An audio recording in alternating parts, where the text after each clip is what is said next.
Au cours des dernières 24 heures, la frontière nord d'Israël a connu une intensification spectaculaire des opérations. Tsahal a éliminé un haut commandant du Hezbollah et le groupe terroriste soutenu par l'Iran a riposté par un barrage de 215 roquettes, de missiles anti-chars et de drones. Aucune victime n'a été signalée en Israël, mais plusieurs grands incendies de forêt ont éclaté en raison de la destruction d'arbres. Parmi les autres événements, Israël a multiplié les attaques contre les positions du Hezbollah en Syrie afin d'affaiblir le groupe terroriste en prévision d'un éventuel conflit majeur. Toujours à Gaza, Tsahal a sécurisé l'ensemble du corridor de Philadelphie, mais ont subi de lourdes pertes à Rafah où 4 soldats ont été tués dans un bâtiment piégé. Pendant ce temps, le Hamas continue d'exiger de manière absurde qu'Israël accepte de perdre unilatéralement la guerre comme condition préalable à l'ouverture de pourparlers de paix. Entrons dans les détails. Je m'appelle Yair Pinto et voici votre reportage de Boots on the Ground sur ce qui se passe en Israël au 251e jour de la guerre contre le Hamas, le Hezbollah et l'Iran. Nous commençons le reportage d'aujourd'hui par le nord. Au cours des dernières 24 heures, plus de 215 roquettes ainsi que d'autres armes ont été tirées sur Israël par le groupe terroriste Hezbollah, soutenu par l'Iran. Plusieurs incendies se sont déclarés et ont brûlé des milliers d'hectares de forêts et de terres agricoles. Ce tir de barrage d'une ampleur inhabituelle a fait suite à l'élimination d'un haut commandant du Hezbollah, Taleb Abdullah, qui était le plus haut responsable du Hezbollah, éliminé jusqu'à présent dans cette guerre, de l'aveu même du Hezbollah. Dans sa déclaration à la presse concernant l'incident, le Hezbollah a indiqué qu'Abdullah, également connu sous le nom d'Abu Taleb, était le commandant de l'unité Al-Nasr sur le front sud de l'organisation. Il a été éliminé avec 3 autres terroristes lors d'une attaque de Tsahal dans la nuit de mardi à mercredi dans le village de Juvia, dans le sud du Liban. Selon les services de renseignement de Tsahal, cet homme diabolique était responsable de plusieurs attaques terroristes contre des citoyens israéliens au cours des dernières années. Le journal libanais Al-Akhbar, connu pour être proche du Hezbollah, a qualifié cet assassinat de coup dur, ajoutant qu'Abu Taleb était l'un des dirigeants les plus en vue dans le conflit actuel depuis le 7 octobre. Le journal a également publié des photos d'Abu Taleb en compagnie du commandant de la force Radwan, Rizam al-Tawil, et du commandant de la force Quds iranienne, Qassem Soleimani, 2 officiers supérieurs qui ont été assassinés lors de précédentes frappes des États-Unis. Naturellement, il a également entretenu des relations avec le secrétaire général du Hezbollah, Hassan Nasrallah. Pour toutes ces raisons, et bien d'autres encore, Abu Taleb est dans le collimateur d'Israël depuis très longtemps. Il a été actif au sein du Hezbollah depuis 2005. Plus récemment, lorsque le Hezbollah est entré en campagne contre Israël en octobre, il a dirigé les attaques contre Manara, Metula, Margaliot, Kiryat Shmona et d'autres communautés israéliennes à la frontière nord avec le Liban. C'est un grand criminel impliqué dans le terrorisme. Tsahal a estimé que son élimination entraînerait une riposte massive, mais qui n'étendrait pas les combats au-delà de la portée générale de ce qui a été fait jusqu'à aujourd'hui. Cependant, l'assassinat d'un agent aussi haut placé n'est pas seulement un coup dur pour le Hezbollah, c'est aussi une humiliation. Le Hezbollah est en train de limiter les dégâts et il est probable que, dans un avenir proche, il essaiera de faire payer un lourd tribut à l'armée israélienne. Il pourrait tenter de prendre pour cible un officier supérieur de Tsahal, des forces militaires d'élite ou même des installations de sécurité d'importance stratégique pour Israël. Bien que Nasrallah s'efforce constamment d'élargir prudemment la gamme de ses provocations, il n'est pas intéressé par un conflit généralisé ou une guerre totale. Il s'agit pour lui d'un difficile exercice d'équilibre et même une petite erreur de calcul pourrait entraîner un désastre. En ce moment, il intensifie ses tirs sur la Galilée occidentale et la vallée de Houla en utilisant des drones et des roquettes, ce qui fait peu de victimes mais des dégâts considérables, notamment en raison des incendies que ces attaques déclenchent. La bataille se poursuit et malgré la supériorité technologique d'Israël, l'Iran a donné au Hezbollah un arsenal si important ces dernières années qu'il pourrait changer l'équation avec Israël. Selon des sources de la force Quds, l'arsenal du Hezbollah comprend aujourd'hui plus d'1 million de missiles et de roquettes de différents types. L'organisation terroriste possède notamment des Katyushas précis et améliorés, des drones et des drones suicides armés de roquettes de fabrication russe. Toutefois, l'arme qui devrait le plus inquiéter Israël, selon le rapport, est le missile Almas de fabrication iranienne, inspiré du Spike israélien développé par la société Rafael. Il s'agit d'un missile anti-char doté d'un mécanisme de lancement et de rappel qui permet aux tireurs de viser la cible et de changer rapidement de position.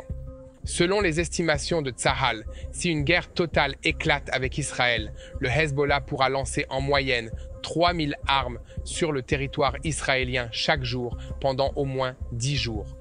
On suppose qu'une telle guerre durerait au moins 2 mois et que le Hezbollah continuerait à avoir la capacité de tirer plus d'1 millier d'armes sur Israël jusqu'à la fin. Il s'agit bien sûr d'estimations basées sur les meilleurs renseignements disponibles et il peut se passer beaucoup de choses au cours d'une guerre qui pourraient changer les choses pour le meilleur ou pour le pire. Si Tsahal lance une manœuvre terrestre dans le sud du Liban, cela changera évidemment beaucoup de choses et cela pourrait signifier que la guerre se termine beaucoup plus tôt ou que le volume des tirs vers Israël diminuera beaucoup plus rapidement. Ou pas. Il est très difficile de le prédire, mais il y a une chose que nous pouvons affirmer haut et fort, c'est que si les armes du Hezbollah causeraient des dommages à Israël, les dommages au sud Liban seraient bien pires. En bref, le sud Liban serait renvoyé à l'âge de pierre. Ici, à TBN francophone, nous continuerons à vous informer des derniers développements à la frontière nord. En fait, mardi prochain, votre série hebdomadaire My State sera diffusée et, cette fois, nous nous rendrons à Jérusalem à l'occasion de la journée de Jérusalem qui marque la réunification de la ville avec Israël. Et merci de continuer à diffuser la vérité, de partager et de nous suivre et, surtout, de vous abonner à cette chaîne YouTube afin qu'ensemble, nous puissions partager la vérité le plus loin possible. Passons maintenant aux nouvelles de la bande de Gaza.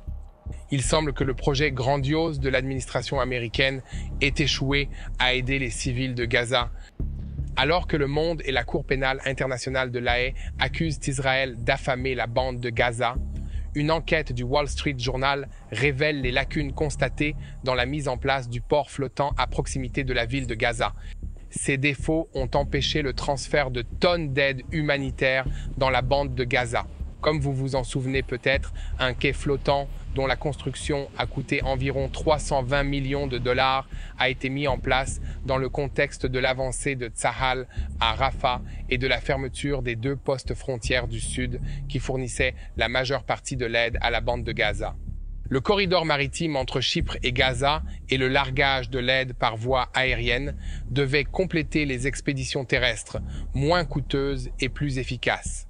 Mais la jetée construite à la hâte n'a jamais été conçue pour affronter les tempêtes de la mer Méditerranée, qui devraient encore s'intensifier à mesure que l'été avance. La construction flottante s'est effondrée à la fin du mois précédent, après seulement 10 jours de fonctionnement. Un fait que certains responsables de la sécurité aux États-Unis avaient annoncé comme inévitable. Entre-temps, certaines organisations humanitaires ont presque renoncé à établir des plans à long terme pour acheminer l'aide en utilisant cette jetée. La jetée a été réparée après les dommages subis le mois dernier et remise en place, mais dimanche, elle a de nouveau été fermée en raison des conditions météorologiques difficiles selon le Pentagone. Elle a été remise en service mardi et nous devrons voir combien de temps elle continuera à fonctionner cette fois-ci. Quoi qu'il en soit, la saga du succès de cette jetée est le reflet des difficultés rencontrées par l'administration Biden pour faire face à la situation humanitaire à Gaza. 3 mois après que le président a annoncé la création de cette installation lors de son discours sur l'état de l'Union, très peu d'aide est parvenue à Gaza par cette voie. Nous continuerons à vous informer sur ce sujet. Continuez à diffuser la vérité, partagez et suivez-nous. Prenez 1 minute pour cliquer sur le bouton « Suivre » et vous abonner à cette chaîne YouTube afin que la vérité soit transmise au reste du monde et que nous puissions nous unir dans la prière pour la paix à Jérusalem et la situation ici en Israël. Pour en revenir aux événements dans la bande de Gaza, des soldats de la brigade Givati opèrent dans le quartier de Savora, dans la région de Rafah sous l'égide de la division 162. Ils détruisent les infrastructures terroristes et éliminent les terroristes armés en surface et sous terre, tout en menant des combats précis basés sur des informations de renseignement. Au cours d'un engagement cette semaine, des terroristes sont sortis d'un bâtiment et ont tiré sur les troupes qui ont riposté et éliminé leurs assaillants dans une bataille féroce. Les soldats de Tsahal se sont immédiatement rendus dans la zone où les terroristes avaient émergé et ont découvert une importante cache d'armes et de munitions, ainsi que l'entrée d'un tunnel que les terroristes avaient utilisé pour se mettre en position pour leur attaque. Le tunnel a été fouillé et préparé pour la démolition. Ce n'est qu'un des nombreux tunnels et bunkers souterrains qui ont été découverts et démolis dans la région de Rafah ces derniers jours. Malheureusement, Tsahal a également connu un incident tragique dans le quartier de Savora à Rafah cette semaine. Le porte-parole de l'IDF a autorisé la publication ce matin d'une information selon laquelle 4 soldats de la brigade Givati ont été tués lorsqu'une explosion, probablement causée par un engin piégé, a entraîné l'effondrement partiel d'un bâtiment qu'ils examinaient. 5 autres soldats ont été grièvement blessés dans l'incident. D'autres détails sont apparus dans les jours qui ont suivi l'incident. Les soldats de Givati participaient à une opération combinée avec des soldats de la brigade Nahal, et il y avait des indications claires que le bâtiment devait être approché avec une grande prudence. Les procédures appropriées ont été suivies et le commandant de la compagnie d'entraînement de l'unité les a conduits dans le bâtiment après que les charges destinées à déclencher les pièges aient été activées. Cependant, les charges destinées à déclencher les pièges dans le bâtiment ont échoué et peu après que la patrouille ait pénétré dans le bâtiment, une explosion s'est produite, entraînant l'effondrement partiel du toit et des murs. Les blessés ont été évacués par les hélicoptères de l'unité 669 qui atterrissaient pour la première fois dans la région. Le bâtiment était le domicile d'un agent du Hamas impliqué dans l'enlèvement de Gilad Shalit, et une enquête sur la zone a permis de découvrir un puits de tunnel menant à une chambre souterraine. Avant de conclure cette vidéo, je voudrais faire un commentaire sur les développements diplomatiques liés à cette guerre. La semaine dernière, l'administration américaine a adopté un plan pour un accord de cessez-le-feu entre Israël et l'organisation terroriste Hamas, mais le Hamas a rejeté cet accord et a fait une contre-proposition totalement absurde qui revient à ce qu'Israël accepte de perdre unilatéralement cette guerre en échange de rien du tout. Cette décision du Hamas donne à Israël des avantages importants qu'il n'avait pas il y a encore quelques jours, d'autant plus qu'Israël est à l'origine de l'accord que le Hamas vient de rejeter. Le secrétaire d'État américain, Anthony Blinken, s'est aligné sur Israël lors d'une conférence de presse au Qatar en déclarant que le Hamas avait apporté des modifications à l'accord en question. Israël a accepté la proposition, le Hamas l'a refusée. Si le Hamas continue à dire non, il sera clair pour le monde entier qu'il a décidé de poursuivre la guerre qu'il a commencée. Ce soutien rhétorique du secrétaire d'État américain Anthony Blinken est très important car il servira à Israël dans la poursuite de l'effort de guerre à Gaza. En l'absence d'un accord, il n'y a pas d'autre alternative que la poursuite de la pression militaire pour promouvoir le retour des otages et la défaite du Hamas. Ceci étant dit, le sauvetage des otages restants reste un problème très difficile que nous devons résoudre.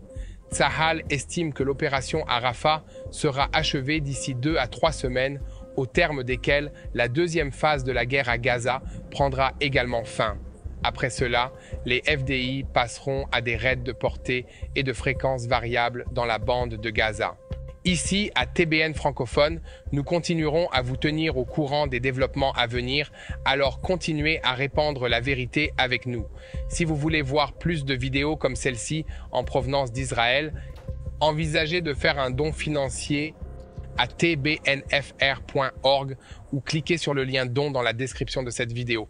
Que Dieu vous bénisse. Je voudrais conclure en rendant un dernier hommage aux soldats héroïques de Tsahal qui ont perdu la vie en défendant l'État d'Israël. Voici les noms de 4 combattants de la patrouille de Givati qui ont été tués dans l'explosion d'une bombe qui a provoqué l'effondrement d'une partie d'un bâtiment à Rafah. Les victimes sont le major Tal Peshensky, âgé de 24 ans, originaire de Gdera. Le sergent Eitan Karsbon, 20 ans, de Modi'in. Le sergent Almog Shalom, 19 ans, du kibbutz Hamedia, et le sergent Yair Levin, 19 ans, de Givat Hael. Veuillez vous joindre à moi pour prier pour les familles afin que Dieu les réconforte. Et s'il vous plaît, continuez à diffuser la vérité, partagez et suivez-nous et abonnez-vous à cette chaîne YouTube. Cette guerre est menée sur plusieurs fronts et nous sommes malheureusement en train de perdre celui de l'opinion publique. Aidez-nous donc à partager ce qui se passe réellement afin que les gens puissent s'unir dans la prière pour la situation, pour la paix à Jérusalem, pour les soldats de l'armée israélienne et pour tout le Moyen-Orient.